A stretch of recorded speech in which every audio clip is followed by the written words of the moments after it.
The fraught relationship between Israel and the United States was on full display on the sidelines of the United Nations General Assembly today. President Biden and Israeli Prime Minister Benjamin Netanyahu sat down at a hotel in New York City.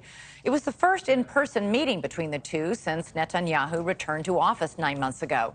President Biden has spoken out strongly against Netanyahu's push to change the country's court system, effectively stripping the courts of its power.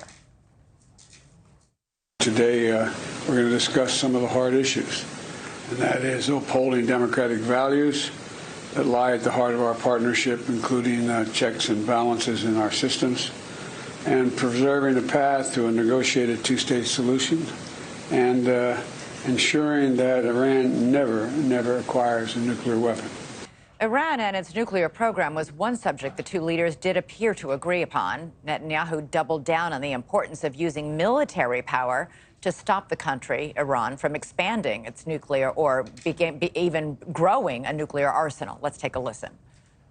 I appreciate, Mr. President, your continuous commitment to prevent Iran from achieving nuclear weapons capability. One thing is certain, and one thing will never change, and that is Israel's commitment to democracy. We will continue to uphold the values that both our proud democracies cherish. Meanwhile, people gathered outside that hotel while the two were meeting to protest Netanyahu's far-right government. Critics say Israel's recent reforms will push the country away from democracy and toward authoritarianism. So, for more on all of this, let's welcome former ambassador to the United Nations and former National Security Advisor John Bolton. Thank you so much, Ambassador, for being here. What do you think was accomplished in this meeting on the sidelines of the United Nations today, not at the White House, where I think Netanyahu would have preferred to meet President Biden? Well, I think not too much came out of this meeting, although apparently the president did say to Netanyahu that he would invite him to the White House later this year. Look, it's politics for both of these leaders, for Netanyahu to show that despite the animosity of the Biden White House, that Israel and the U.S. are still close, and for Biden to try and do the same. This has been a problem between Israel and the United States for some time, under Obama, under Bill Clinton.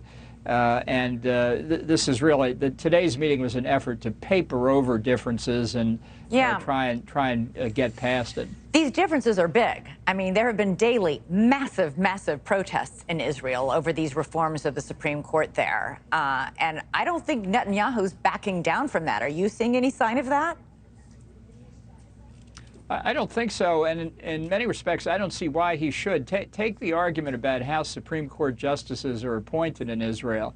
Vacancies are basically filled by the existing justices and an advisory committee of outside people. The Prime Minister doesn't have a role, the Parliament doesn't have a role. Imagine in this country if we switched to that system tomorrow and the current 9 Supreme Court justices would decide if a vacancy occurred, who would fill it.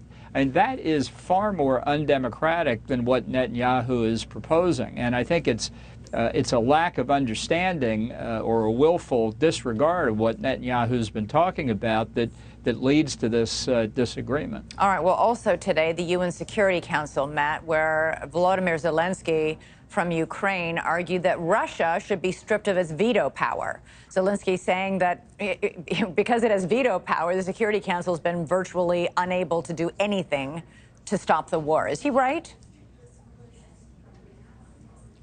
Well, you know, welcome to the last 75 years plus of UN history. Right. The veto was put into the charter for a purpose, to guarantee the role of the 5 permanent members. When the Cold War began, it put the Security Council on ice basically for over 40 years. When the Cold War ended, there was a period where people thought that perhaps the Council could really undertake the role the framers of the UN Charter had envisioned.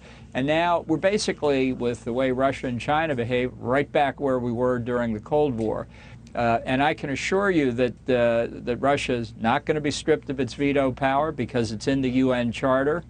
And to amend the UN Charter, you need majority, obviously, of the members, but you need all 5 permanent members to agree to an amendment to the Charter. So remember, this document was largely written by U.S. lawyers protecting U.S. interests. You're not going to strip Russia of the veto. Thanks so much for watching. Go to joinnn.com to find NewsNation on your television provider. And don't forget to click the red subscribe button below to get more of NewsNation's fact-driven, unbiased coverage.